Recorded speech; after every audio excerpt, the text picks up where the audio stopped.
My girlfriend told me that I wasn't an important person in her life, so I left. Now she wants to get back together with me. It started with a conversation I didn't think would mean anything at first.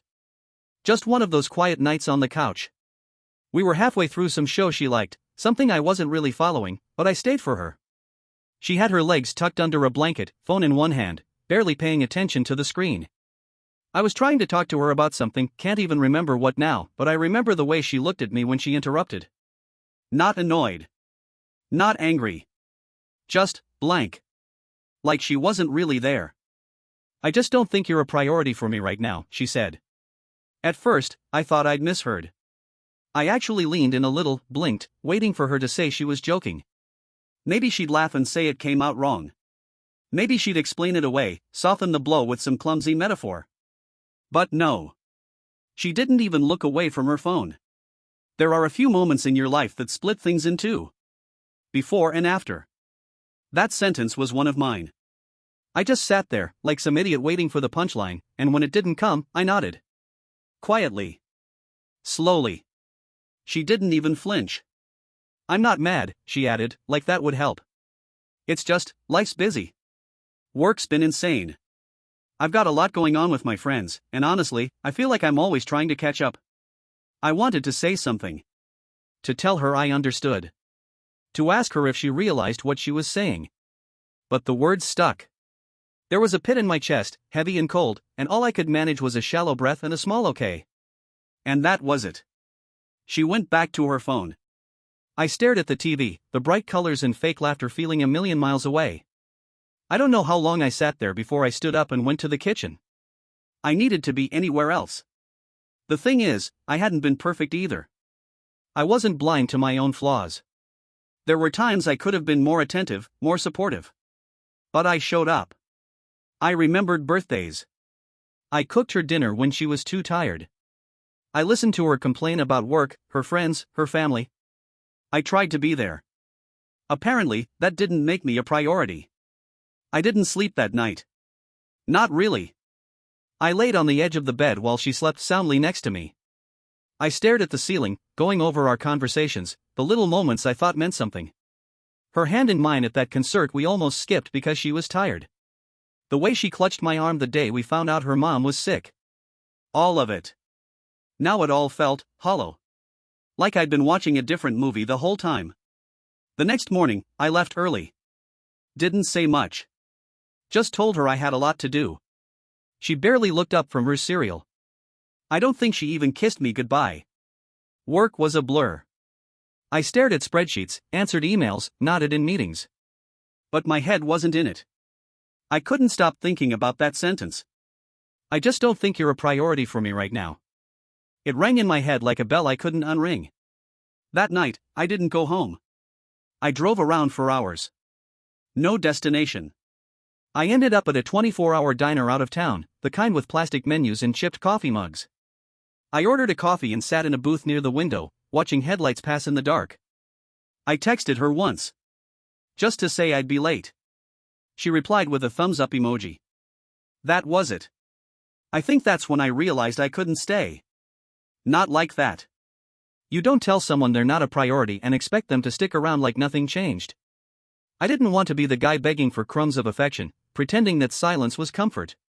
So the next morning, I packed a bag. Just one.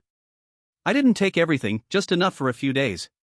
She was still asleep when I left. I scribbled a note, just 3 lines. I need to go. Maybe for a while. Maybe for good. Take care of yourself. That was 3 months ago. Since then, everything's changed. Not overnight. Not all at once. But in ways I couldn't have imagined. And now she's the one texting. Calling. Asking if I'm okay. Wanting to talk. Funny how priorities shift, isn't it? The first place I went wasn't some grand escape. I didn't board a plane or vanish to some distant cabin in the woods like in the movies. I drove 2 hours to stay with my cousin Nate, who had a guest room that mostly held storage boxes and a barely used air mattress. He opened the door in pajama pants and a faded college hoodie, one eyebrow raised. Dude. It's 8 a.m. on a Saturday. What happened? I didn't say much. Just gave him a tired look and held up my duffel bag. He didn't press. Nate's good like that. It wasn't until that evening, over some reheated lasagna and 2 beers, that I told him what she said. She told you that you're not a priority, he repeated, squinting like maybe I'd misspoken. Not like, I need time for myself or I'm overwhelmed right now. Just flat out said it? Yeah, I said. Like she was telling me the weather. He whistled low. Damn. I nodded. That damn said more than a 10-minute rant ever could. Over the next week, I tried to settle into something like a routine. Wake up, make coffee, work remotely from the kitchen table. I told my boss I was helping out with a family issue, technically true, and she didn't ask for details. Nate left me alone for the most part, checking in here and there, but giving me space. The weird part was how quiet everything felt. My phone barely buzzed. No check-ins. No I miss you texts. Just silence. Except once. On the 4th day, she sent me a message. Hey. Are you okay? That was it. 4 words. No apology. No acknowledgement of what she'd said. Just a polite, distant inquiry like I was some acquaintance who'd left a dinner party early. I stared at it for a while. Typed a few different replies. Deleted each one. In the end, I didn't respond at all. Because the truth was, I wasn't okay. But I also wasn't hers to worry about anymore. She'd made that choice. I started going on long walks after work. Headphones in, podcasts playing, letting the rhythm of the pavement numb my thoughts. At night, I'd sit on Nate's porch, watching the streetlights flicker on one by one. The quiet helped. Gave me time to think. And I started remembering things. Not just the good moments we'd shared, though those came, too, but the little red flags I'd brushed aside. Like the way she always seemed to be multitasking when we talked. Or how often our plans got bumped for something else, a work event, a friend in town, a night she just wasn't feeling up to it. Or how she never really asked about my day. My family. My problems. It was always her world, and I was allowed to visit. And for a long time, I was okay with that. I convinced myself that was love, showing up, being patient, waiting my turn. But maybe love isn't supposed to feel like waiting in line. Then one night, almost 2 weeks after I left, I got another message. I miss you. This is harder than I thought. Still no mention of what she'd said. Still no apology. But it was something. I didn't know what to make of it. Part of me wanted to reply. To ask if she'd thought about what those words did to me. To ask if she realized she'd carved a hole in something that was supposed to be safe. Instead, I went for another walk. It started raining, but I didn't turn back. I kept walking, soaked and shivering, until I ended up at the park near Nate's. I sat on a damp bench under a half-lit street lamp and watched the rain ripple across the pavement. A woman jogged past, her ponytail bouncing, earbuds in. A couple walked their dog under a massive umbrella. Life went on. And somewhere in that quiet, I realized something important. She may have told me I wasn't her priority. But maybe the real problem was that I had made her mine, without asking if she deserved it. I went home the next day, not back to her, but to my own apartment, the one I hadn't lived in since we moved in together. I'd sublet it to a friend, and as luck would have it, he'd just moved out. The first night there was strange. I didn't have much, a mattress on the floor, a single chair, some old pots and pans. It looked like a fresh start and a crime scene at the same time. But it was mine. Over the next few days, I started putting things back together. I picked up groceries, cleaned the place, brought in my things from storage. There was something weirdly comforting about organizing my life from scratch. Like I was reclaiming it, one drawer at a time. That's when the calls started. She'd call late at night. Sometimes leave a voicemail, sometimes not. I didn't answer. Not out of spite, at least, I don't think so. I just wasn't ready. Every time I saw her name on the screen, I felt a twist in my chest, equal parts nostalgia and anger. And the thing is, I did still love her. That's the part no one tells you about walking away. It's not always because you stopped caring. Sometimes it's because you started caring about yourself, too. One night, 2.5 weeks after I left, she finally left a voicemail I couldn't ignore. Her voice was quiet. Hesitant. Hey. I know you probably don't want to hear from me, but I've been thinking about what I said. And I'm sorry. I was overwhelmed, and I didn't realize how hurtful that was. You were a priority. I just didn't act like it. And I'm sorry I took you for granted. There was a long pause before she added, I hope you're okay. I miss you. I really do. Click. I sat there for a long time after that, holding my phone, listening to the silence after her words. And for the first time, I wasn't sure what I wanted. Because apologies are easy. But change? Change takes work. After her voicemail, I didn't sleep. It wasn't the words themselves that kept me up. It was the tone. I knew her voice, every version of it. I knew when she was angry but pretending not to be, when she was happy but trying to sound cool. That night, I heard something I hadn't heard in a long time. Uncertainty. She sounded like someone who finally realized the damage after the storm passed. You know the look on someone's face when they see a broken window they didn't even know shattered? That's what it felt like, hearing her talk like that. Like she'd been living in a house full of ghosts, and only now saw them for what they were. I didn't call back. Not because I wanted to punish her. I just needed time. And space. I'd started sleeping with my phone in the kitchen, far from where I lay on my mattress, because every buzz or ding stirred something in me I couldn't quite name: hope, dread, guilt. Maybe all of them. The days started to blend. I got into a rhythm. I woke up early, went for a run, made myself breakfast. I started journaling again, something I hadn't done since college, just to make sense of the thoughts pinging around my head. I wrote a lot about her. And us. About the ways I'd been there, and the ways I'd disappeared inside the relationship without even realizing it. There were things I'd forgotten I liked, dumb little things. Like listening to whole albums, front to back. Cooking without someone else scrolling TikTok in the background. Calling my parents just because, instead of between errands or during traffic. But there were hard days too. Days when I'd pass a place we used to go, the Thai restaurant where we had our first date, the bookstore she loved. Days when a smell or a song knocked the wind out of me like a punch. Those were the days I thought about texting her. Saying something. Starting over. But I never did. Instead, I listened. Not to her voicemails, there were a few more of those, but to the silence between them.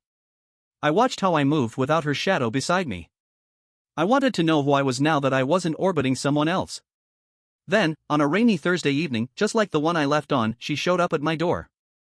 I heard the knock and knew before I opened it. Call it instinct. Or maybe just hope dressed as fear. She stood there in a coat too thin for the weather, holding an umbrella and a look I couldn't read. Hi, she said. I didn't speak. Just stepped aside and let her in. We sat in the kitchen. I made tea because it gave my hands something to do. She didn't talk at first. Just looked around, like she was seeing my world for the first time, the modest little apartment, the single plant I hadn't yet killed, the stack of books on the table. This place suits you, she said quietly. I nodded. And then she said it. The thing I'd been waiting for, dreading, needing. I was wrong. She looked me straight in the eyes. Her voice didn't shake. When I said you weren't a priority, I thought I was being honest. I thought I was just telling the truth. But what I really meant was, I didn't make you a priority. And that's on me. I let the words settle. You didn't deserve that, she added. The kettle clicked off. I poured the tea. She didn't reach for hers. I don't know if I can fix it, she said. Or if I even should. But I needed you to hear it. That I'm sorry. And that I know you were doing your best. And I didn't see it until you were gone. I studied her face. The same face I'd kissed 1,000 times. The one I'd memorized. Now it looked older somehow. Tired. I sat down across from her. Folded my hands. Took a breath. Thank you, I said. She blinked. I could tell she wasn't expecting that. Maybe she thought I'd argue. Maybe she hoped I'd say I still loved her. That I wanted to try again. But I didn't. Because I wasn't sure I did. And that surprised me more than anything. I'd spent so much time mourning what we had, clinging to the idea of her, the us we used to be, that I hadn't realized I'd started letting go. Not all at once. Not with some dramatic goodbye. But piece by piece. Like healing. She stayed for a while. We talked. About neutral things. Work. Friends. She told me she'd started therapy. That she was trying to understand why she kept people close but never really let them in. I listened. I didn't try to solve it. I just heard her. When she left, she hugged me. It lingered. I don't know what this means, she said. But I want to keep talking. If you're open to it. I nodded. We'll see. And I meant it. Because love doesn't always die. Sometimes, it just changes form. Becomes memory. Or lesson. Or scar. And sometimes, if you're lucky, it becomes growth. After she left, I didn't cry. I didn't collapse. I didn't replay the conversation 100 times. I just stood by the window, watching her umbrella disappear into the rain. Then I finished my tea. After she left that night, I didn't sleep again, but not for the reasons I expected. It wasn't the old ache of wondering where we went wrong. It wasn't the guilt that usually haunted me. It was something else. Curiosity. What if people really can change? That question stayed with me, curled in the corners of my room like smoke. I wasn't naive, I didn't believe in overnight transformations. I knew real change took time, effort, uncomfortable reflection. But I also knew people can surprise you. She started texting more often. Nothing heavy, no please, no take me back messages. Just small, quiet check-ins. Updates. The way you'd talk to a friend you missed but didn't want to overwhelm. And in a way, it made things harder. Because this version of her? The one who asked questions and actually listened? The one who paused before speaking, who acknowledged hurt instead of dodging it. This version wasn't the person who had looked me in the eye and told me I didn't matter. And I hated that part of me wanted to let her back in. A few weeks passed. We met for coffee once. Then lunch. It was strange at first, like talking to someone who looked like an old friend but sounded softer. Wiser. We didn't talk about us. Not directly. But everything felt soaked in unspoken history. Every laugh carried weight. Every pause was a ghost. One afternoon, after we finished a walk through a botanical garden she used to drag me to, she said, "You seem different." I shrugged. "I think I'm just more myself now." She smiled. "I like this version." I didn't say anything. Because I liked this version too, but I wasn't sure if he belonged with her anymore. That night, I went home and stood in front of the mirror for a long time. Not because I needed to admire some grand transformation, but because I wanted to look myself in the eye. To really see who I was becoming. The man staring back at me wasn't bitter. He wasn't lonely. He wasn't desperate for closure. He just looked grounded. Tired in a good way. Like he'd been doing heavy lifting, but the kind that builds something better. And for the first time, I asked myself, if she hadn't told me I wasn't a priority, would I have ever become this person? The answer was no. I would have kept waiting. Making excuses. Shoving down my own needs so hers could breathe. And in a way, that realization set me free.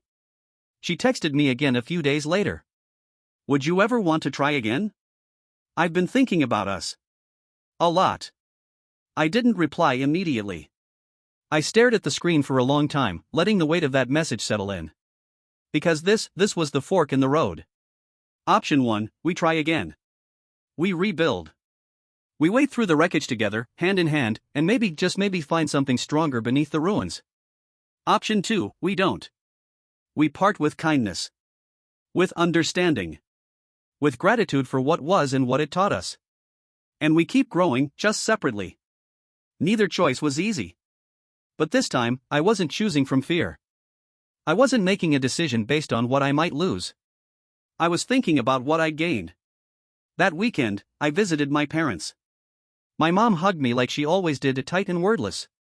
My dad poured me a coffee before saying, "You look better. Lighter." And I was. I spent time with old friends I'd pushed aside. I went hiking alone and didn't check my phone once. I deleted photos not out of spite, but out of peace. I stopped trying to prove anything to anyone, especially myself. Then, one night, I sat on my balcony as the sun went down. The sky was a weird pink-orange, like it couldn't decide if it wanted to be day or night. And I realized something simple, but powerful. I didn't need her back. I didn't need revenge. Or vindication. or even a perfect ending. What I needed was space. Space to keep becoming whoever I was meant to be, without tethering that process to someone else's regrets. I picked up my phone and replied to her message. I don't know. Maybe one day. But right now, I'm choosing me.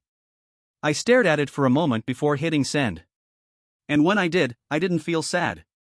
Or uncertain. Or cruel. I just felt honest. And that was new. A funny thing happens when you start living for yourself again. You don't realize how much of your life had become centered around someone else until it's not. Mornings got quieter. But not empty. There was peace in the stillness now. I'd make coffee and read without distractions, not scrolling through messages or anticipating anyone else's mood. Evenings weren't measured in "what are we doing tonight?" They became "what do I feel like doing?" I found new podcasts, watched movies she'd always dismissed, cooked weird recipes that sometimes worked and sometimes didn't. I wasn't reinventing myself. I was returning to the version of me that had been quietly waiting underneath the weight of compromise. And I was starting to like him. She didn't reply to my last message for almost a week. Then finally, just 4 words. I understand. I'm sorry. There was nothing dramatic about it. No emotional monologue, no promises to wait forever. Just acknowledgement. A soft ending. The kind you don't get often: clean, clear, human. I didn't reply. Not because I was angry. But because that was the ending I needed. Not a conversation. Not a new door. Just a punctuation mark. Weeks turned into months. Spring crept into summer, and with it, more change. My job picked up. I started biking more. I reconnected with people I hadn't seen in years, not just friends but parts of myself, hobbies, music, ideas I'd abandoned when I was trying so hard to be someone's everything. I saw her once, in passing. At a grocery store, of all places. She was wearing sunglasses, holding a bag of avocados. She saw me too. We made eye contact. And we both smiled. It wasn't sad. It wasn't awkward. It was just human. And I kept walking. Later that night, I wrote in my journal. Not every love story ends in love. But sometimes it ends in becoming who you were meant to be all along. It didn't mean I regretted us. I didn't. What we had was real. It mattered. It shaped me. But the version of me that stayed after being told I wasn't a priority, he deserved better. And so I gave it to him. Funny how, when someone finally wants you, it's only after you stop needing their approval. After you walk away. After you start building something stronger on your own. She became someone I once loved deeply. But she also became the catalyst for my clarity. And for that, I was grateful. The world didn't look any different. Same buildings, same streets, same seasons rolling in and out. But I moved through it with a different rhythm now. One night, I was on a date. It wasn't serious. Just someone kind, someone curious. We talked about childhood fears and bucket list ideas. She laughed at my terrible impersonation of my high school principal. And at one point, she said, "You seem like someone who's done a lot of work on themselves." I smiled. "I've been under renovation," I said. "But yeah, it's getting there." That night, walking home, I didn't think about my ex. I didn't compare, or replay old fights, or wonder what if. I just felt full. Not because of the date. Not because of attention. But because I knew deeply that I had reclaimed something I didn't even realize I'd lost. Myself. And no one gets to take that again. Thank you for watching the video. Like it if you watched the video to the end, and don't forget to subscribe. Have a nice day.